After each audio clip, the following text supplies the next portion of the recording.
When I give this AI some input text, it will generate more text for us. Let's use this to create Deltarune Chapter 3 before it releases. Last time, Toriel, Susie and the space pirate Amethyst discovered cursed guns in a forest, while Toriel's brother De Amigo went through a space portal with a blue-haired girl called Storm. And he's about to be eaten by a giant monster. De Amigo was frozen in place. The giant blood-smeared monster stared into his fearful eyes, ready to eat him. Storm was desperately trying to make De Amigo run away, but the words didn't reach him. He was shivering, unable to think. But he also had a million thoughts rushing through his mind simultaneously. Was this already the end? Was he never going to see Toriel again? Was this the end of his journey? It seemed like it. Only a few feet separated him from the monster, and he could still easily run if he wanted to, but he felt frozen to his spot. Suddenly his memory flashed through his mind. How he used to play the game with his mother. How they used to talk about all sorts of topics, ranging from kittens to toys to cartoons, sometimes all at the same time. She was always interested in the human world, and he was always interested in the game world. What is she doing now? Is she still playing the game? Where is she now? All these questions raced through his mind. He was looking into his mother's eyes, but he couldn't see them. He wasn't seeing them. Why couldn't he see them? He turned to the right, but that wasn't where his mother was. She was right in front of him. She looked upset. She was wearing the same clothes, and her hair was disheveled. She was clearly upset. De Amigo had only been saved by her. How could he not see her face? She was right in front of him. He turned around, but his mother wasn't behind him. What had happened? She was supposed to be right behind him. What happened? De Amigo stumbled backwards, searching for his mother.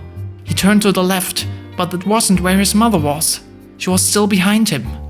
Oh, he's losing his mind. Well, he could die, so the brain may be unable to deal with this situation. I get the feeling something from deep within his psyche is being dug up. His mother is upset, and he can't look her in the eyes, no matter how hard he tries.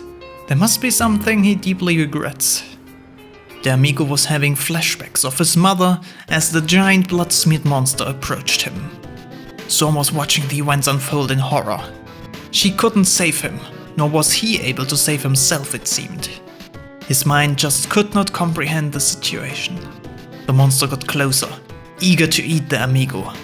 Then, like a small child being beaten by its mother, he raised his two fists, raising high in the air, and cried out, "Die!"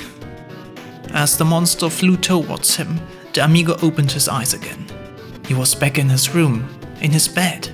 He started sobbing, but a deep voice told him, "What have you got to be sad about?" And so he lifted himself and ran. Did his father give him the courage he needed? Maybe he has a chance to survive now that he's starting to run. Finally, De Amigo's legs started to function again and he ran as quickly as he could. The bloodthirsty monster went on to hunt him. Spit was dripping from its sharp teeth as it got closer and closer. After several agonizing minutes, De Amigo cried out, "Oh God, I'm going to die!" Only then, out of desperation and terror, did he beg for his life. The monster stopped and sat down to eat the terrified child.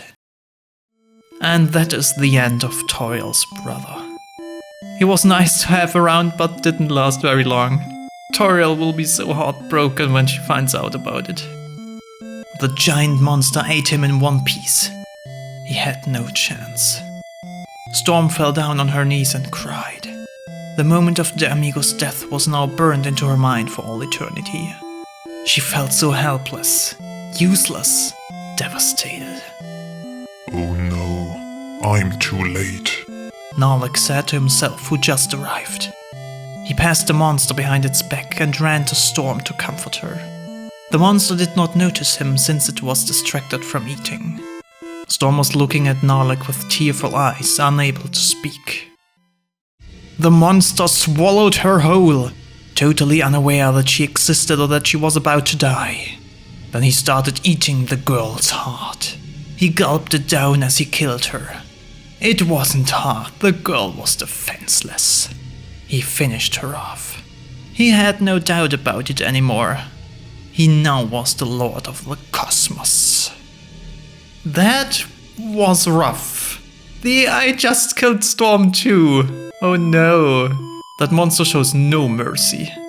I bet it really is one of those monsters the puppy warned us about. And apparently it's male and wants to rule over the cosmos. That fits so incredibly well with the previous parts. Is this our main enemy? Let's get Narlik out of there before he gets eaten too. I need someone to actually tell Toriel what happened. Narlik has witnessed the deaths of 2 of his colleagues. They were eaten by a huge monster just moments apart. He was in a shock for a few seconds, but quickly regained his senses and fled. Damn it. Why did the portal lead here out of all places? I have to tell the others. Meanwhile, Toriel, Susie and Amethyst wandered through the forest, searching for the dark fountain, completely unaware of what just happened miles away. Eventually, they reached the fork of the river, where the map called for them to go. With a sigh, they walked on. Toriel looked on the ground, searching for whatever it was she was looking for. What could be so important? She pondered.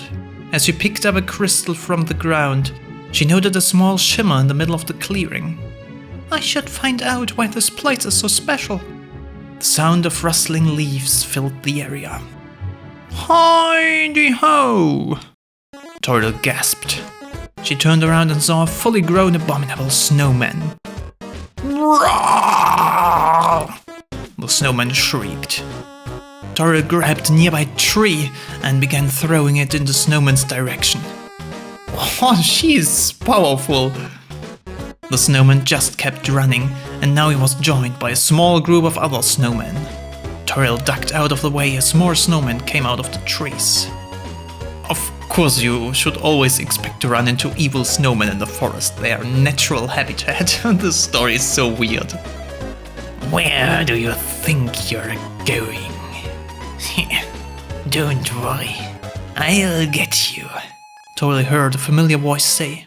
She turned around to see the patchwork goblin leading a small army of snowmen, all armed with a pair of dynamite barrels. But which one to hit first? A trio of snowmen spotted Toriel. They ran towards her. Toriel took a couple of steps back. Don't move, you man, she said. As they all slowly walked towards her, she pulled out a device from her pocket and activated it. A red light lit up and a zap was heard. A couple of snowmen dropped dead, but the rest noticed the attack and stopped in their tracks. What the hell was that? The leader asked. It's a taser, Toriel said. I heard you the first time, Mrs. Toriel. Move aside. Toriel sighed. Fine, here's my deal. I won't hurt any of you, but you all need to leave now. The leader frowned. I don't think so. We aren't going anywhere. The remaining snowmen muttered their agreement. They began firing their weapons at Toriel. The first one hit her right in the shoulder. She yelled. Toriel let out a cry of pain. Toriel heard her friends screaming as the snowmen began to surround her. You are surrounded, Toriel said as she lay on the ground. Oh no, please don't kill Toriel too. This episode's murder rate is so high. I want her to live. We can't just lose 2 of our 3 main characters in the 3rd episode. A bone-shaking bang echoed through the forest. One step closer and you'll be dead, Amethyst shouted, holding the cursed gun. Her eyes were full of fear, but she could not let them hurt Toriel anymore. Leave us alone! The leader looked at her, thinking of his options for a brief moment. He reluctantly gave in. Do as she says. She has lost her mind. They began leaving the area in unison. This actually worked? Susie asked. This gun must be hella crazy. Amethyst and Susie quickly ran to Toriel. Her armor had a visible crack at her shoulder. Toriel! Oh no, you're bleeding! Shh. It'll heal. It will heal. There's too much. No, she's losing too much blood. Save her. Amethyst and Susie quickly ran to a tree and placed a broken chunk of armor on her shoulders. Toriel was unable to move her body, but still let out a faint smile. She tried to speak, but only beeps escaped her mouth. The broken fragment was removed from her shoulder. There was a small purple tear that was trying to make its way out of her head. No, please, Toriel pleaded, but it was too late. Her head split open, and white light covered her entire body. The light quickly faded, and the only sound that was heard was a strange beeping, which continued for a few seconds after her death. No, why, AI, why? Amethyst and Susie ran back to the house as fast as they could. They entered the house and locked the door behind them. A shocked but relieved mother ran to them. Susie, what happened? Toriel! Oh no, what happened? The mother ran to her daughter and hugged her. That was an awful thing to do, Mom. Oh, she's still talking. Toriel isn't dead yet, what a relief. But why did she make beeping noises when she died? How did she survive with a split up head, and why was her body covered in a white light?